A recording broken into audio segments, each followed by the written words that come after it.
Hey everybody, Dee Dee here with as you've seen in the rest of the blog post as you've read so far and seen pictures of my finished pumpkin. This is where it's at in the stage of doing the video. As you can see, I've got some superb texture going on. It's been painted with white gesso, and then I used an archival black ranger pad to highlight the texture. I also, if you can see in the video, there's a little bit of grayness at the top. That's one of the Faber-Castell brush pens in a cool gray. And then I've also used black gesso on the top of the pumpkin. This started out as one of those paper mache pumpkins from Michaels. You can see the original color underneath. And I'm not sure if you can see in the video, there's some glitter all along the bottom. Might be hard to tell, but I'll get some good photos of it. The ribbons that I've used for this are the 336 series. Comes in a 3/8 inch. This one is the black and white stripe, and there's all kinds of fabulous colors. There's a really nice red one for Christmas and a couple other good ones.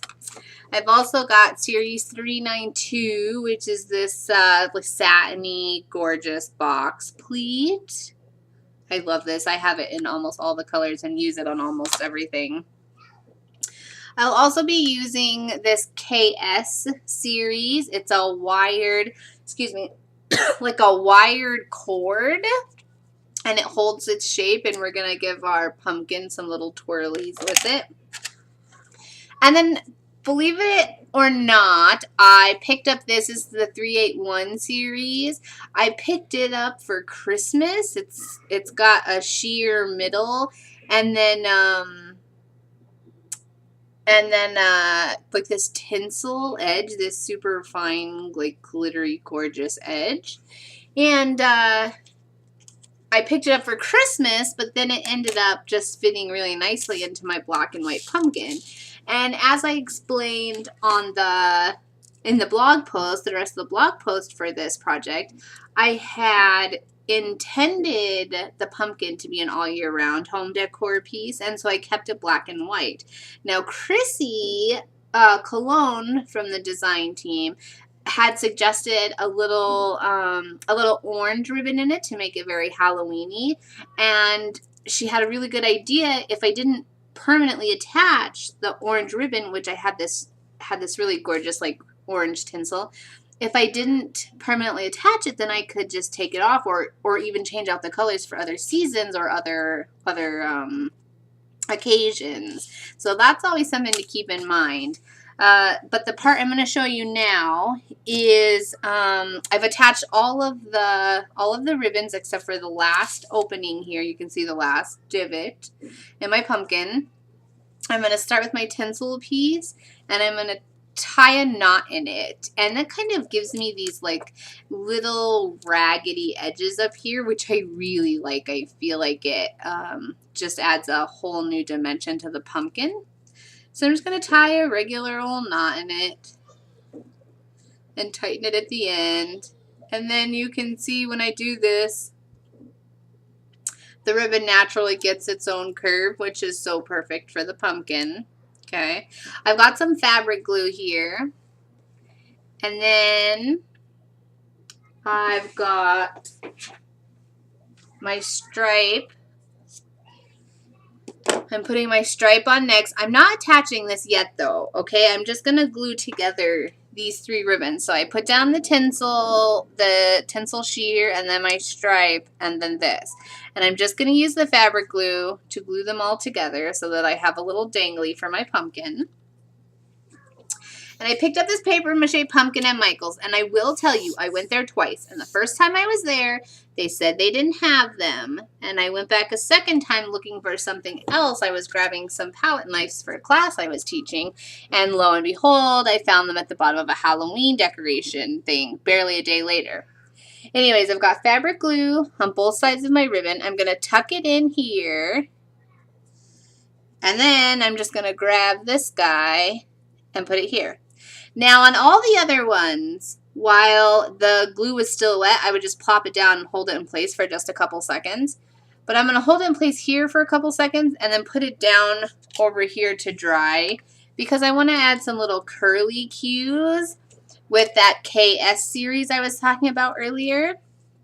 And they'll be perfect if I just glue them right underneath one of the embellishments.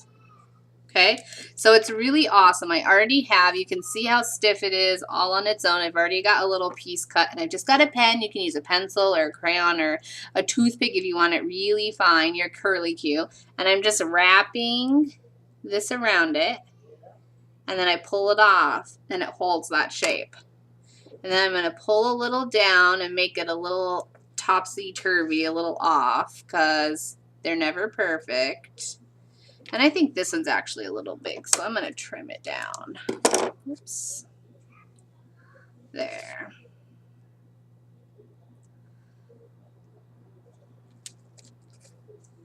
Okay, I want those there.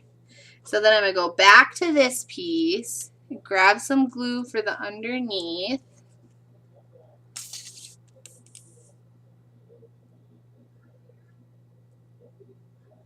And I'm going to get quite a bit because this glue, this fabric glue will dry clear. And I also want it to hold everything in place.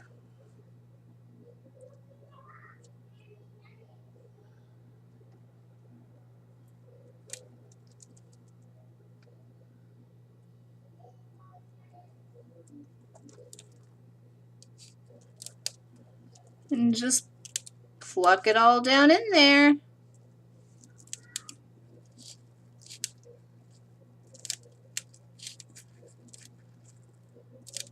Hold it there for a couple seconds.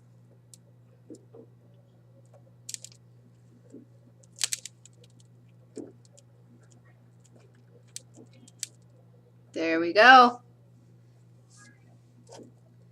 Our last one, we got our curly cues in place. And now it's perfect to go on my mantle with all my fun, my permanent display as I call it. Really cool, like miniature vintage ladder and an old printer's tray that I don't think I'll ever alter, that kind of stuff. So 4 ribbons to finish this off, and it's kind of glittery, kind of glam, a little glitz, a little girly, but still very pretty. And you know, you could do a whole bunch of these and set them outside along the steps, or do really big ones with really big wide ribbons, and you could do all kinds of things. Thank you.